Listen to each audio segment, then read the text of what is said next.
Delhi police ਨੇ ਸਿੱਧੂ ਮੂਸੇਵਾਲੇ ਦੇ ਕਤਲकांड ਦੇ ਵਿੱਚ ਇੱਕ ਨਵਾਂ ਤੇ ਵੱਡਾ ਖੁਲਾਸਾ ਕੀਤਾ ਹੈ। ਦਿੱਲੀ ਪੁਲਿਸ ਦੇ ਸਪੈਸ਼ਲ ਸੈੱਲ ਦੀ ਜਾਂਚ ਦੇ ਵਿੱਚ ਸ਼ੂਟਰਾਂ ਨੇ ਖੁਲਾਸਾ ਕੀਤਾ ਹੈ ਕਿ ਗੋਲਡੀ ਬਰਾੜ ਅਤੇ ਲਾਰੈਂਸ ਬਿਸ਼ਨੋਈ ਦਾ ਸਭ ਤੋਂ ਵੱਧ ਵਫਾਦਾਰ ਅਤੇ ਖਤਰਨਾਕ ਸ਼ੂਟਰ ਮਨਪ੍ਰੀਤ ਉਰਫ ਮਨੂ ਹੈ, ਜੋ ਪੰਜਾਬ ਦੇ ਤਰਨਤਾਰਨ ਦੇ ਪਿੰਡ ਕੁੱਸਾ ਦਾ ਰਹਿਣ ਵਾਲਾ ਹੈ। ਦੱਸਿਆ ਇਹ ਵੀ ਜਾ ਰਿਹਾ ਹੈ ਕਿ ਮਨਪ੍ਰੀਤ ਮਨੂ ਦੇ ਹੱਥੋਂ ਨਿਕਲੀ AK-47 ਦੀ ਪਹਿਲੀ ਗੋਲੀ ਨਾਲ ਮੂਸੇਵਾਲੇ ਦੀ ਮੌਤ ਹੋਈ ਸੀ। ਦੂਜੇ ਸ਼ੂਟਰਾਂ ਨੇ ਸਿੱਧੂ ਮੂਸੇਵਾਲੇ ਦੀ ਮੌਤ ਤੋਂ ਬਾਅਦ ਹੀ ਵਾਰੀ-ਵਾਰੀ ਗੋਲੀਬਾਰੀ ਕੀਤੀ ਸੀ। ਇਹ ਸਾਰੇ ਸ਼ੂਟਰ ਆਧੁਨਿਕ ਹਥਿਆਰਾਂ ਦੇ ਨਾਲ ਲੈਸ ਸਨ। ਦਿੱਲੀ ਪੁਲਿਸ ਦੀ ਪੁੱਛਗਿੱਛ ਦੇ ਵਿੱਚ ਇੱਕ ਗੱਲ ਹੋਰ ਵੀ ਸਾਹਮਣੇ ਆਈ ਹੈ ਕਿ ਸਿੱਧੂ ਮੂਸੇਵਾਲੇ ਦੀ ਮੌਤ ਮਨਪ੍ਰੀਤ ਮਨੂ ਦੀ ਗੋਲੀ ਦੇ ਨਾਲ ਹੋਈ ਸੀ। ਬਾਕੀ ਸ਼ੂਟਰ ਤਾਂ ਗੋਲਡੀ ਬਰਾੜ ਅਤੇ ਲਾਰੈਂਸ ਬਿਸ਼ਨੋਈ ਦੀਆਂ ਅੱਖਾਂ ਦੇ ਵਿੱਚ ਚਮਕਣਾ ਚਾਹੁੰਦੇ ਸਨ ਜਾਂ ਫਿਰ ਆਪਣੇ ਨੰਬਰ ਬਣਾਉਣਾ ਚਾਹੁੰਦੇ ਸਨ। ਇਸ ਦੇ ਲਈ ਸਾਰਿਆਂ ਨੇ ਮ੍ਰਿਤਕ ਮੂਸੇਵਾਲਾ ਤੇ ਵਾਰੋ-ਵਾਰੀ ਗੋਲੀਆਂ ਚਲਾਈਆਂ। ਪੁਲਿਸ ਦੀ ਪੁੱਛਗਿੱਛ ਦੇ ਵਿੱਚ ਇਹ ਵੀ ਗੱਲ ਸਾਹਮਣੇ ਆਈ ਹੈ ਕਿ ਗੋਲਡੀ ਬਰਾੜ ਨੇ ਹੀ ਮਨਪ੍ਰੀਤ ਨੂੰ ਮੂਸੇਵਾਲੇ ਉੱਤੇ ਪਹਿਲੀ ਗੋਲੀ ਚਲਾਉਣ ਦਾ ਹੁਕਮ ਦਿੱਤਾ ਸੀ ਅਤੇ ਅਜਿਹਾ ਹੀ ਹੋਇਆ। ਮਨਪ੍ਰੀਤ ਦੀ ਗੋਲੀ ਲੱਗਣ ਨਾਲ ਹੀ ਸਿੱਧੂ ਮੂਸੇਵਾਲੇ ਦੀ ਮੌਤ ਹੋ ਗਈ। ਬਾਕੀ ਸ਼ੂਟਰ ਗੈਂਗਸਟਰ ਦੀ ਨਜ਼ਰ ਦੇ ਵਿੱਚ ਚੰਗੇ ਬਣਨ ਅਤੇ ਪੈਸੇ ਦੀ ਮੰਗ ਕਰਨ ਦੇ ਲਈ ਇਸ ਕਾਰਵਾਈ ਦੇ ਵਿੱਚ ਸ਼ਾਮਲ ਹੋਏ ਸਨ। ਹਾਲਾਂਕਿ ਗੋਲਡੀ ਬਰਾੜ ਦਾ ਸਭ ਤੋਂ ਵੱਧ ਵਫਾਦਾਰ ਨਿਸ਼ਾਨੇਬਾਜ਼ ਮਨਪ੍ਰੀਤ ਹੀ ਸੀ। ਦਰਅਸਲ ਬੰਬੀਹਾ ਗੈਂਗ ਦੇ ਨਾਲ ਸੰਬੰਧਿਤ ਬਦਮਾਸ਼ਾਂ ਵੱਲੋਂ ਮਨਪ੍ਰੀਤ ਦੇ ਚਚੇਰੇ ਭਰਾ ਦੇ ਨਾਲ ਕੁੱਟਮਾਰ ਕੀਤੀ ਗਈ ਸੀ, ਜਿਸ ਕਰਕੇ ਮਨਪ੍ਰੀਤ ਨੇ ਉਹਨਾਂ ਬਦਮਾਸ਼ਾਂ ਨੂੰ ਸਬਕ ਸਿਖਾਇਆ ਸੀ।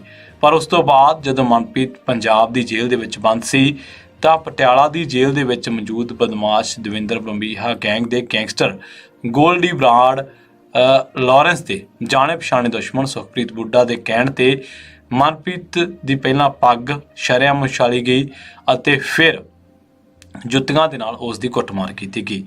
ਇਹ ਸਭ ਕੁਝ ਇਹਨਾਂ ਦੇ ਕਹਿਣ ਤੇ ਕੀਤਾ ਗਿਆ ਸੀ ਅਤੇ ਇਸ ਦਾ ਮਾਸਟਰਮਾਈਂਡ ਸੁਖਪ੍ਰੀਤ ਬੁੱਢਾ ਸੀ ਅਤੇ ਮਨਪ੍ਰੀਤ ਦੀ ਕੁੱਟਮਾਰ ਦੀ ਵੀਡੀਓ ਵੀ ਵਾਇਰਲ ਕੀਤੀ ਗਈ ਸੀ।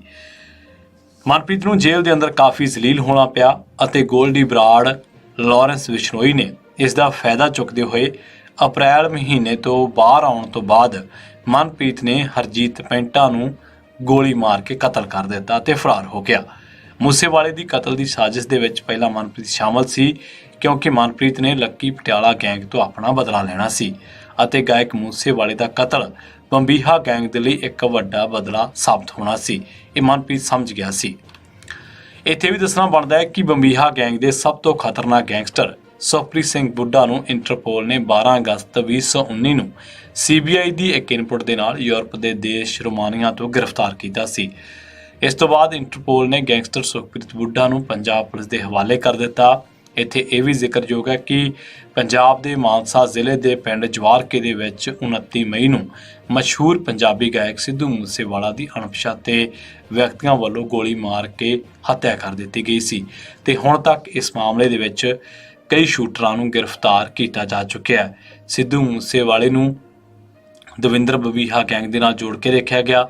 ਉਸ ਤੋਂ ਬਾਅਦ ਲਾਰੈਂਸ ਬਿਸ਼ਨੋਈ ਤੇ ਗੋਲਡੀ ਬਰਾੜ ਦਾ ਇਹਦੇ ਵਿੱਚ ਨਾਂ ਆਇਆ। ਗੋਲਡੀ ਬਰਾੜ ਨੇ ਸੋਸ਼ਲ ਮੀਡੀਆ ਤੇ ਬਕਾਇਦਾ ਇਹਦੀ ਜ਼ਿੰਮੇਵਾਰੀ ਲਈ ਅਤੇ ਲਾਰੈਂਸ ਬਿਸ਼ਨੋਈ ਨੂੰ ਪੁਲਿਸ ਦੀ ਜਾਂਚ ਨੇ ਮਾਸਟਰਮਾਈਂਡ ਦੱਸਿਆ। ਬੇਸ਼ੱਕ ਇਹ ਗੈਂਗ ਆਪਸ ਵਿੱਚ ਦੀ ਉਲਝਦੇ ਰਹੇ, ਪਰ ਇਹਦੇ ਵਿੱਚ ਸਿੱਧੂ ਮੂਸੇਵਾਲੇ ਦੀ ਜਾਨ ਚਲੀ ਗਈ ਅਤੇ ਮਨਪ੍ਰੀਤ ਮਨੂ ਬਾਰੇ ਕਿਹਾ ਜਾ ਰਿਹਾ ਹੈ ਕਿ ਉਹਦੀ ਬੰਦੂਕ ਦੇ ਵਿੱਚੋਂ ਨਿਕਲੀ ਗੋਲੀ ਦੇ ਕਰਕੇ ਹੀ ਸਿੱਧੂ ਮੂਸੇਵਾਲੇ ਦੀ